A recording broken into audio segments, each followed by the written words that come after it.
Ever wonder what happens to the millions of used tires we throw out every year?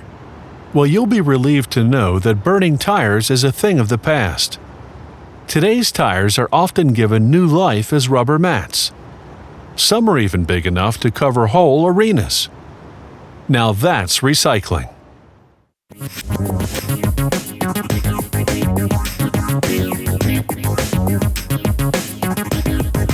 Used tires are a real source of pollution. This pile represents about 100,000 of them. At any rate, these tires will have a second life. They'll be recycled to make rubber mats. Each day in this factory, they recycle 15,000 tires into mats. Tires have to be reduced to little granules. But first, this conveyor feeds the tires into the washer. Tires are washed with a water-based biodegradable preparation. Then they're sent to the shredder. The shredder has 2 rows of large teeth. These grind up the tires into pieces.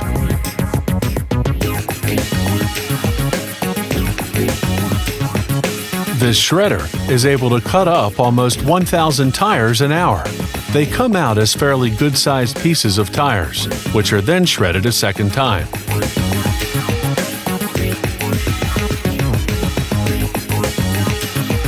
Metal is magnetically separated from the rubber, and the metal pieces are recycled at another factory.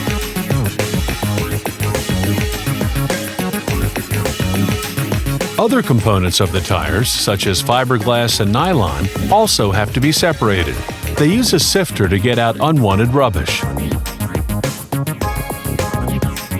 Recuperated rubber particles purged of foreign materials measure about 1/10 of an inch.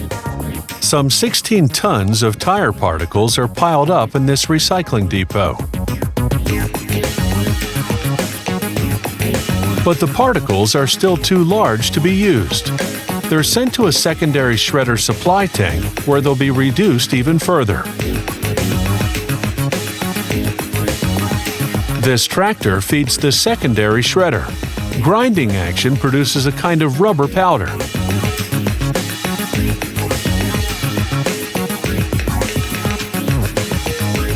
The powder is spread out on these enormous molds.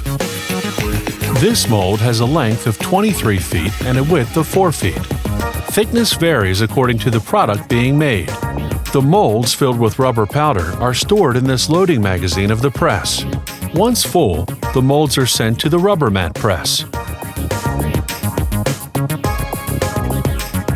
Here's the mat press. The powder has to be cooked at a very high temperature for about 30 minutes. Cooking time depends on the product being made. The cooked mat goes through the unmolding unit before being sent off to cool.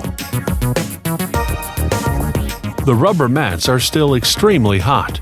They're cooled with jets of water for a period of several minutes.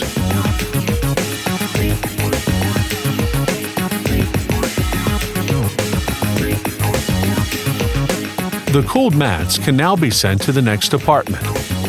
This conveyor in the cutting center positions the mat before it's cut. The mat is vibrated to eliminate any surplus water.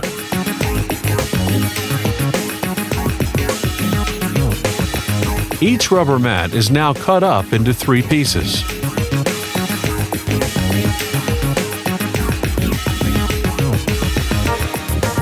The cut mats are then stacked into a pile and stored before being shipped.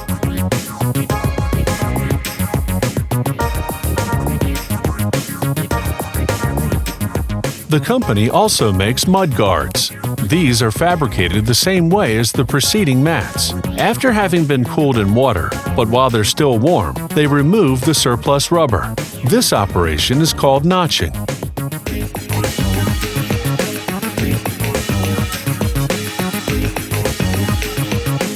Hard rubber rings are also produced at this facility, with the same fabrication methods and, as always, from old, used tires.